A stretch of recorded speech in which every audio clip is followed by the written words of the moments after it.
have enough funds. His course is not even related to what the course he has done. Once FIR registered, it's registered. Hi, hello everyone. This is Partha Krishna. Welcome to my YouTube channel Canada Krishna. Let's start our video today.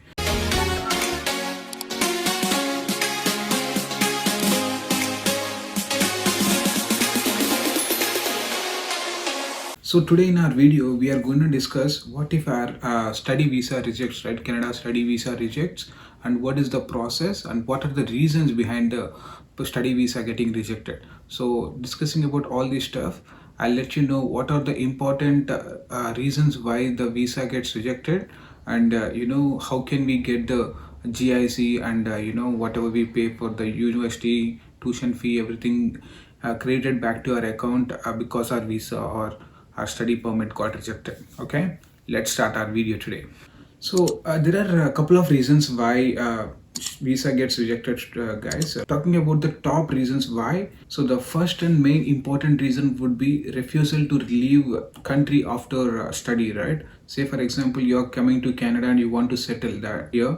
Everybody knows you want to settle once you study. That is the case for 90% of the students who are coming.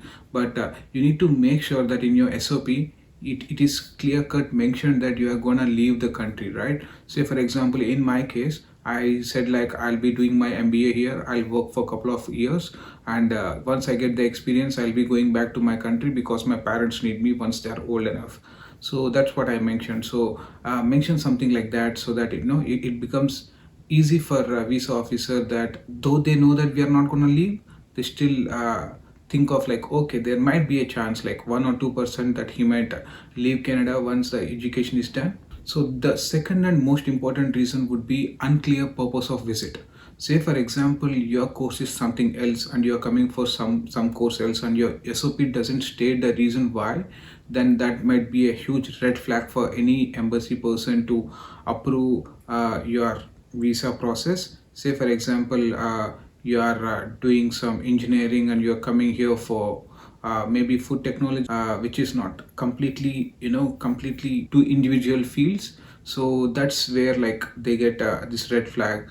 Is this guy, why is this guy coming for like his course is not even related to what the course he has done, and he didn't even mention the reason why he wants to do that course. So all these red flags eventually leads to the refusal of your study visa. So make sure that you make your SOP so structured way so that it's easy to understand, and they understand the reason why you want to switch the courses. So third and more important reason why they reject your study visa or your study permit is would be because you don't have lack of funds, guys. So for the funds wise, you need to have your funds cross verified by CA or somebody who is an accountant.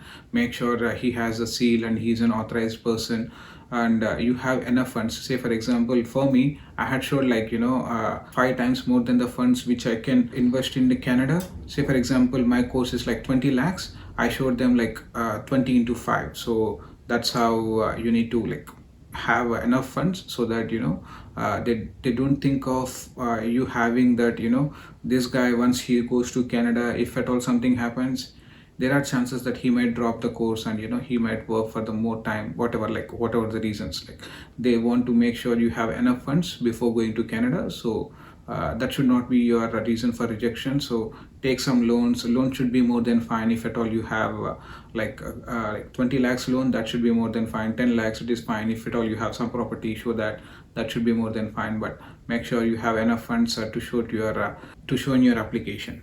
So the other main important reason why you might get rejected is that not having the proper application done properly. Say for example, you need to have like there is a form called as a client information form where you need to upload all the documents like from your study to your references, all those stuff to be uploaded into a single PDF. Say for example, you forgot some documents. So funds wise, if you say for example you forgot your funds documents, then that you don't have enough funds, they might think that your application is not complete. So those are the reasons why they might reject your study permit or your visa, right? So be careful about that. If you're not quite sure how to proceed with your visa process, reach out to some consultant, hire somebody make sure your application is full-fledged. Have some videos in the YouTube. I think you will get a lot of information in the YouTube as well. So once you get all the information, then try to keep it all together.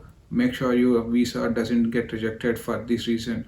So what happens is that though you have all the documents, you might still get rejected because you didn't upload them properly, right? So that might be one of the reasons. The other important reason for rejection would be you are not being qualified enough. Say for example, you are like 50 or 60% student who is trying to come to Canada for a really challenging course. Maybe that would be a red flag for anyone who is going through your application. This guy is really not sound enough in academic wise. Can he able to complete this course? Can he able to complete this course in one go? Or like they might have all these red flags. If you are not really having like a decent, like at least 60% in your academics, so that might be one of the red flags. Though there are chances that a few cases they get approved, but make sure that if at all you're having your educations as less than 60, make sure you hire some consultant and have let them go through your application and make sure what is the probability of getting your study visa for Canada, right? Yeah. The other reason for the rejection can be your language proficiency certificate. Say for example your IELTS, you got less than 6 in any of the 4 aspects, then there are chances that they might reject your application. Make sure you have at least 6, man. So 6 is the basic thing which they are looking for. If at all you didn't get 6, take one more exam, prepare well, go for some tutoring classes. Make sure you get at least 6 in your IELTS in all the 4 of them so that you can apply for your visa. There are other few aspects as well where they might reject your visa, though they are not very popular. There are 2 more reasons. One is your criminal record and one is your medicals. Say for example, you have some case registered on you, or like for some reason, make sure you have that cleared properly. I mean, once FIR registered, it's registered, but if at all you have some criminal record, there are high chances that you don't get your study visa. I know you guys will have definitely a clean criminal record, but still make sure about that. And health issues, right? Say for example, whatever medicals you have taken, what if like you have failed in your medicals? Maybe in that case there are a few permanent rejections. Say for example you have really contingent diseases which cannot be tolerated at all. So in that case you cannot apply for the next time. But say for example you have some diseases like which takes a year or two, maybe they might reject for that year, but next year also you can apply and you can make sure you get your study visa. But so these are the couple of reasons why your study visa might get rejected. So make sure you go through all your documentation properly. Everything should be fine. Check twice. If at all you want to spend money on consulting, I think rather than getting rejected, spending money on consulting is much fine.